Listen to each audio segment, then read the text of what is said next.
Meritíssimos, bem-vindos a mais um vídeo do Toga Voadora. E no vídeo de hoje uma review de Doom Patrol, o episódio 11, Francis Patrol. Eu não vou falar aqui logo de cara o que é o Francis, porque deixa pro final do vídeo, porque é uma surpresa muito insana que é o padrão de Doom Patrol. Só deixo bem claro que a gente voltou pra qualidade padrão de Doom Patrol, e esse aqui acho que foi o episódio mais emotivo, por mais que não seja o que mais me conectou, que até o momento é Jane Patrol, mas esse aqui foi talvez o mais bem escrito, porque realmente foi muito foda, principalmente em termos de estrutura narrativa. Eles colocaram 3 núcleos bem armados, assim, pra guiar a narrativa. Todos eles têm começo, meio e fim e comunicam um com o outro, assim. Você sente que a equipe tá evoluindo junta. Isso aqui é um mérito muito grande de uma série que ninguém conhecia os personagens até então, tirando os leitores de quadrinhos, mas que ela tá funcionando tão bem num show que tá adaptando quadrinhos de sagas distintas, personagens que eles estão pegando de épocas distintas da equipe, juntando tudo nesse universo e tá ficando extremamente coeso. Então, desde já essa série é um mérito, é um acerto da DC muito grande em conseguir adaptar tão bem quadrinhos, porque ela não tá sabendo fazer nos filmes, ela tá acertando em cheio aqui no streaming. Então, só hype pros próximos episódios, faltam só 4 e vamos analisar isso aqui que tem muita coisa pra falar. Bom, mais uma vez, Jane Patrol tá conduzindo mais um episódio, que a gente viu lá, no caso, a Jane e o Cliff foram pra mente da Jane, a Rita e o Cyborg foram lidar com o Beard Hunter ali no episódio anterior, e eu achei que o Cliff não ia ter nada a ser explorado sobre aquela cena que ele tá conduzindo ali o Cliff pela mente da Jane, mas por incrível que pareça, o roteiro foi muito esperto e dá um acontecimento pra desenvolver o personagem também. Ele tava ali num sonho, em um motel que ele tava com o John, que era o namorado dele na época, só que meio que não era uma lembrança, era um sonho que ele tava ali revivendo, mas na verdade nunca tinha acontecido. E o John da mente dele começa a falar, a gente nunca teve aqui, como que isso tá acontecendo? E aí, no final do episódio, você vai começar a entender o que é. Mas o interessante é ver isso, que eles nunca deixam um personagem parado. Se ele não aparece no episódio, eles têm alguma coisa que está acontecendo com ele que vão mostrar futuramente. Isso é estrutura, isso é direção e a condução da série, que é muito boa. E aqui a gente vê, acho que é o ápice, assim, da relação entre o Larry e o espírito negativo. Porque o episódio inteiro é sobre as conexões do Larry dessa vez, não da Jane. Mas aquilo lá que eu falei, conexões são sempre o foco narrativo de todos os personagens. Mas aqui é importante entender, o Larry, se você for parar pra pensar, ele parou de viver nos anos 50. Ele não se relacionou com mais ninguém, ele ficou ali mumificado, morando dentro da mansão. Ele abandonou a família dele, a esposa, os filhos. Nunca foi abordada a questão dos filhos dele, propositalmente, porque o Larry, ele não vive mais, ele parou de viver nos anos 50. E ele tava só na mente dele, revivendo as lembranças. E quando o espírito negativo começa a entender isso, ele vai dando as oportunidades do Larry reviver de forma definitiva aqueles sonhos que se mesclaram com memórias e deixar aí o verdadeiro let it go. Não, você tem que parar de ficar preso aqui e vai embora, deixa as coisas fluírem no seu tempo e saia de vez desse ciclo, essa sua caixa que você tá preso aí, pare de se torturar, que é a palavra que o espírito negativo fala, tortura. E nesse episódio finalmente o Larry parou com isso, que o foco dele é o quê? Ele entender que de fato essas novas memórias, esses novos sonhos aí, é mais uma conexão que o espírito negativo criou entre ele e o John atual. E a gente vê como que o John tá, ele tá bem velhinho, tá com seus 80, 90 anos ali, porque ele continuou vivendo. Ele fala pro Larry que ele não parou de viver depois que eles se separaram. Ele conheceu outras pessoas, ele teve uma vida mesmo, ele foi feliz e ele queria que o Larry tivesse continuado da mesma forma, mas o Larry não conseguiu, porque ele tinha toda a questão da aceitação pessoal, de não se achar seguro, de se revelar gay, ele não tinha vínculos com pessoas porque ele sentia uma aberração antes e depois do acidente principalmente, e ele tinha toda a questão de não entender o que estava dentro dele. Depois de tantos anos, finalmente o Larry tem coragem de falar pro John que ama ele e finalmente ele tá livre pra ir embora, porque agora o John morreu de vez. E foi uma cena muito bonita, talvez uma das melhores da série inteira, que foi uma despedida totalmente emblemática, com uma trilha sonora muito boa de fundo, te dá uma paz de espírito tão grande, sentir que o Larry tá livre, não de um peso, mas da tristeza que ele sentia de não ter vivido a vida que ele queria, e ele ficava remoendo isso, ele falava, não, eu queria ter tido coragem, eu queria não ter sucumbido ao medo, e finalmente agora ele entendeu que já passou, não tem o que fazer, não tem como voltar, não tem que arrumar isso, mas o Larry entende isso, que é a hora dele criar novas conexões. Inclusive ele fala pro John, antes do John partir, que é a hora que ele entendeu que ele tem uma conexão com essa coisa que mora dentro dele agora. Eles são amigos, sei lá, eles se conhecem tão bem, na verdade. O espírito conhece o Larry não sabe nada sobre ele. Mas enfim, ele sente uma coisa ali diferente, ele sente que pela primeira vez ele se relacionou com alguma coisa viva. Então é interessante ver que agora o Larry tá se tornando de fato o homem negativo, não é mais Larry e espírito. É o herói que integra a patrulha, é o espírito negativo que vai vir como um grande salvador daqui pra frente também. Porque a gente viu que a Rita já estava sendo desenvolvida pra ser a grande líder. Só que ela e o Larry são os mais antigos ali, os mais de confiança do Niles. E é interessante ver que agora que o Niles foi embora, estranhamente eles estão livres e estão realmente no ápice da sua evolução como pessoas, para de fato eles se tornarem heróis. É isso que a gente tá esperando para ver até aqui. E aquela cena que o Larry sai com o peito dele brilhando e azul, porque o espírito negativo tá ali conectado com ele, você sente que agora vai. Agora ele vai usar os poderes de radiação, que inclusive é um foco da narrativa dele. Fala, não, a radiação me destruiu, mas ela me deu esse presente, que foi poder me despedir de vez da pessoa que eu amava a vida inteira. Isso foi muito foda. Foi um episódio que os laços emocionais se consolidaram cada vez mais e fecharam o ciclo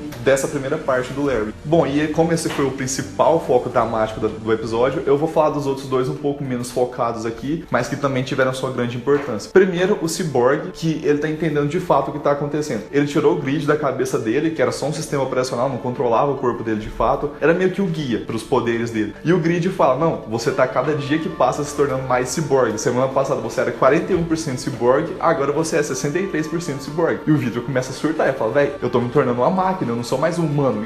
E aí, se eu me tornar uma máquina completa, eu vou ser o cara da pintura da Jane, eu vou matar meu pai, eu vou destruir a patrulha. E ele começa a surtar, ele fica desesperado. E aí é interessante ver que eles fizeram a dobradinha dele com a Jane, porque a Jane sente a mesma coisa, ela não tá no controle da situação, ela tá ali se desenvolvendo também, tentando conectar as partes da mente dela e se conectar com os novos amigos que ela fez na patrulha, mas ela não tem garantia nenhuma de que ela tá no controle. E o Victor tem como desligar o grid e tentar voltar pro eixo. Não que isso tenha feito bem pra ele, porque ele tá totalmente quebrado, com medo da questão do controle, da liberdade que ele tem agora também, e com medo de falar com o pai, porque ele precisa da ajuda do pai dele, e ele não consegue, ele não pode ir lá, porque se ele for, ele tem medo de concretizar a previsão da Jane. E é interessante pra caramba ver a relação dos dois aqui, porque a Jane, ela tem mais experiência nessa questão de controle aí, e ela consegue acalmar ele, pelo menos. Fala, não, você vai ter que fazer dar certo, porque a única pessoa que pode se entender é você. Inclusive, a Jane, nesse episódio, ela fala bastante que ninguém salvou ela no episódio de Jane Patrol. Ela se salvou. A única coisa que ela fez foi se apegar às emoções que ela sentia em relação às outras pessoas. Em nenhum momento alguém tirou o papel dela de lutar na própria mente dela. Foi tudo coisa que veio da força interna que ela tinha. O Cliff tava ali só como alguém que tá dando a mão pra ela pra ajudar no momento que ela caiu, mas ele não fez nada por ela de fato. E isso é muito interessante, porque a gente sente um pouco mais de força vindo dela. Ela tava totalmente quebrada no começo da série e aqui ela tá mais consolidada de fato. E o herói que chegou como o salvador mesmo no começo era o Cyborg, e cada vez mais ele tá se afundando, ele tá ficando muito destruído no final da série. E aquilo que eu falei, eu tô sentindo que a grande ameaça no final vai ser ele, até porque no final do episódio eles estão lá procurando o Flex Mentalo, que era a única pista que a Rodney deixou pra eles de quem que poderia ajudar a achar o Niles, quem que poderia confrontar o Sr. Ninguém. A sensação que dá é que esse Flex Mentalo é um grande herói, e a Jane e o Victor foram procurar esse cara, mas quando chegam lá, eles são abordados pelo Burial of Normality e o Victor acaba sendo raptado. E no final do episódio a gente vê que ele tá com aquele carinha lá, aquele diretor que apareceu no episódio da Rua Dene, e ele tá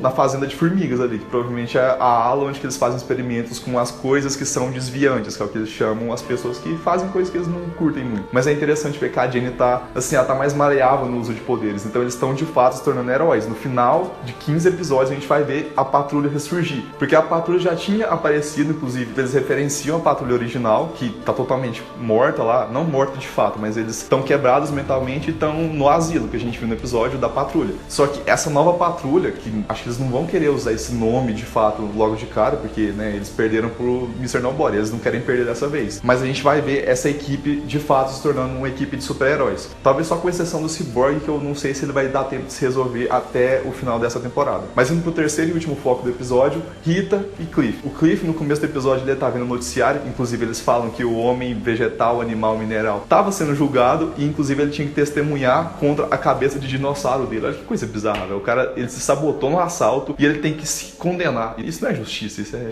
estranho pra caramba, né? Tipo, o cara é vítima e ao mesmo tempo ele é um agressor. E o Cliff acaba descobrindo que o Bump, o antigo chefe da equipe de mecânica dele, que tinha adotado a filha quando ele morreu, acabou morrendo no acidente. Aí depois descobre que esse acidente era o quê? Ele tentou caçar um jacaré gigante e acabou morrendo. Aí você já fala, então vai ter um jacaré nesse episódio, você já espera isso. E o que o Cliff faz? Ele surta, ele não quer procurar o chefe nesse episódio, ele fala, não, minha filha tá em luta, eu tenho que ir lá procurar ela. E aí o Cliff fala pra Jane, não, ativa a Fleet aí e me leva lá, eu preciso ir pra Flórida encontrar minha filha. Aí a Jane fala, não sou seu meio de transporte, só que daí a Fleet aparece, leva eles lá e abandona a Rita e o Cliff lá na Flórida, pra aí a gente ver de fato o Cliff resolver o arco dele com a filha. Não tem o tão esperado reencontro dos dois, mas o Cliff tá lá no bar e eles começam a ouvir a história do que aconteceu com o Bump, e a gente descobre que Francis é o carinhoso nome que eles deram pro jacaré gigante, que matou matou o cara. Então, o nome nunca é o que você espera, de fato. Isso aqui é insanidade, velho. Os caras estão lá totalmente num arco dramático super profundo e o episódio, o foco é sobre o jacaré. Não é sobre o John, não é sobre o Cyborg surtando, é sobre o jacaré que matou o cara que era amigo do Cliff. E aí a Clara finalmente chega e o Cliff trava quando vê ela. Ele fala, não vou falar com a minha filha, não consigo, eu não posso chegar e conversar com ela. Uma coisa interessante é o quê? Em todos os outros dois núcleos, o Cyborg só conseguiu se resolver porque conversou com a Jane. Isso é muito bom, a gente vê que os personagens não escondem coisas uns dos outros, porque eles precisam confiar. E o Larry só conseguiu se resolver porque conversou. Então o diálogo sempre é muito importante. E a Rita fala pro Cliff o tempo inteiro, você tem que conversar com sua filha. Ele, não é hora de conversar, é hora de ir pra ação, eu não consigo falar com ela, ele tá totalmente travado. E aí tem um discurso da Clara sobre o pai adotivo dela, o Bump, e é muito bonita a cena, porque o texto é muito bom, ela faz realmente um discurso totalmente sentimental, falando sobre o cara que era um beberrão, tipo, era um cara que curtia a vida que nem um louco, mas na hora que precisou ser sério e acolher uma criança que não tinha vínculo nenhum com ele fez isso. Então ele foi um pai pra ela de fato. E o Cliff trava nessa hora, porque ele se sentiu um pai horrível antes, ele tá se culpando porque ele subiu por 30 anos, não procurou ela antes, e ele não tem coragem de conversar com ela. O que ele faz? Ele toma a atitude típica do bom e velho herói hétero clássico. Ele vai fazer o quê? Ir pra ação. Porque a Clara tinha dado um relógio pro Bump quando ele tinha adotado ela de fato. Esse relógio era do Cliff originalmente, que passou pra ela depois do acidente. E nesse relógio já tinha escrito que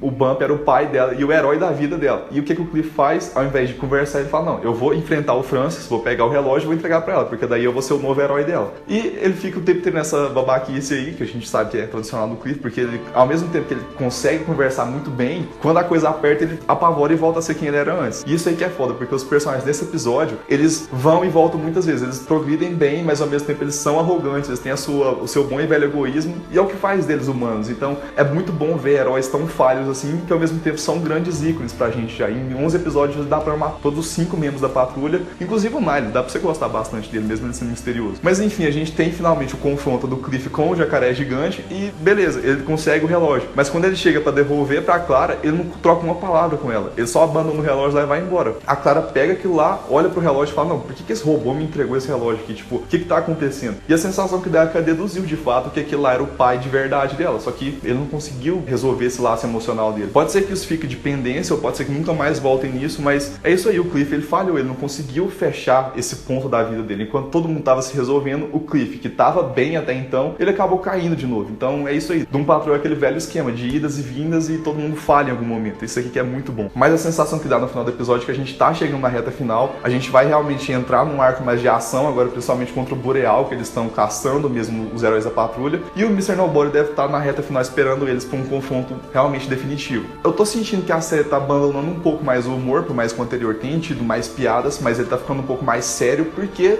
as coisas estão ficando piores. E o próximo episódio deve entregar bastante revelação sobre o Niles e sobre a relação dele com o Boreal, eles têm que ir atrás do Cyborg, e eu acho que deve ter a primeira grande cena deles como equipe agindo usando os poderes. A Rita, por exemplo, ela tá bem mais confiante, agora o Larry deve estar agindo como um herói mesmo, como um homem negativo, e eles devem primeiro achar o Flex Mental. E aí sim a gente vai ter uma patrulha nova, uma nova equipe de heróis que tá sendo construída nesse universo da DC. Então, espero que vocês tenham gostado do vídeo, gostado do episódio também. Deixem nos comentários suas impressões, o que vocês acham que pode vir acontecer nessa reta final. Vamos exaltar Doom Patrol nos comentários também, é sempre bom falar bem dessa série. Então se inscreva no canal, ative as notificações para receber os próximos vídeos. E por falar de notificações, fiquem de olho no canal porque amanhã começa um evento muito especial aqui nesse canal. Fiquem de olho, vai sair um vídeo especial amanhã explicando isso e vocês vão entender o que é. Então, até amanhã, tchau!